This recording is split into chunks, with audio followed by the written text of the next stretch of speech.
Hello friends, welcome to Dheena's channel. இன்றைக்கி நம்ம சேனலில் தட்டை ரெசிபி எப்படி பண்ணலான்னு பார்க்கலாங்க. வாங்க வீடியோக்குள்ளே போகலாம். இப்போ அது பண்ணுறதுக்கு 1 கப் அளவுக்கு பச்சரிசி மாவு எடுத்துக்கலாங்க. வீட்டில் அரைச்சது, கடையில் வாங்கினது எது வேணாலும் எடுத்துக்கலாம். அதை இந்த மாதிரி ஒரு வானலில் சேர்த்துட்டு சிம்மிலே வச்சு நல்லா வறுத்து எடுத்துக்கலாங்க. இது கூட 2 டீஸ்பூன் அளவுக்கு உளுந்து மாவு வந்து சேர்க்கணுங்க.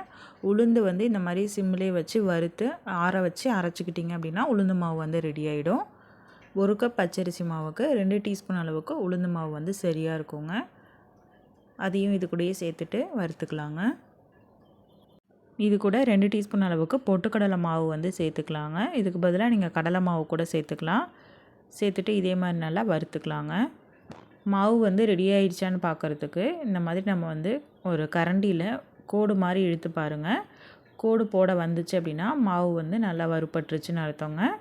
இதுதான் கரெக்டான ஸ்டேஜ். இப்போ ஸ்டவ் ஆஃப் பண்ணிவிட்டு நல்லா ஆற விட்டுருங்க. நல்லா ஆறுனதுக்கப்புறமா இந்த மாதிரி சல்லடையில் சேர்த்துட்டு நம்ம சலிச்சு எடுத்துக்கலாங்க.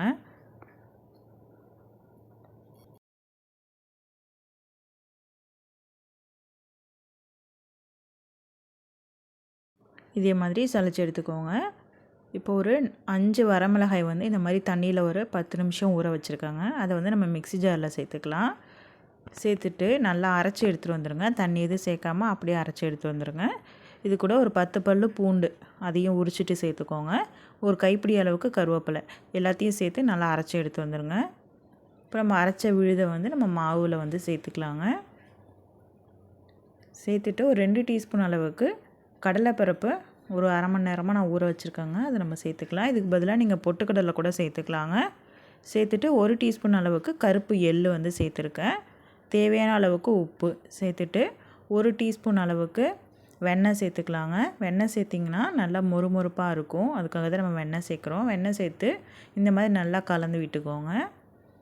இப்போ நம்ம தண்ணி சேர்த்து பிசைய போகிறோங்க. இதுக்கு சுடு தண்ணி அப்படிலாம் எதுவும் இல்லைங்க. சாதாரண தண்ணியை நம்ம சேர்த்து பிசைஞ்சிக்கலாம்.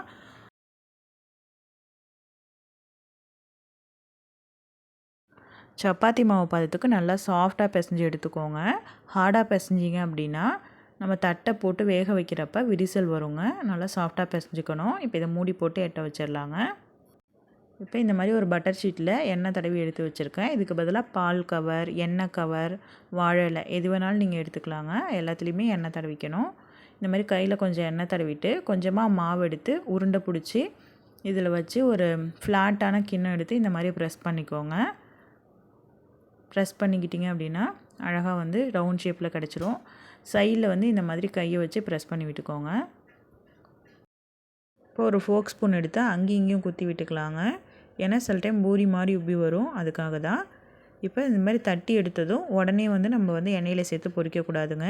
ஒரு பட்டர் ஷீட்லேயோ காட்டன் கிளாத்லேயோ சேர்த்து ஃபேனுக்கு அடியில் ஒரு 5லேருந்து 10 நிமிஷம் வச்சு ஆற விட்டுறணுங்க.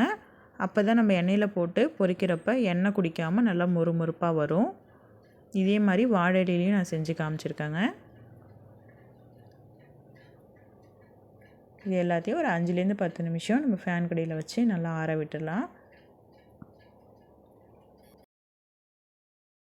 இப்போ வானலில் எண்ணெய் சேர்த்து நல்லா சுட வச்சுருக்காங்க.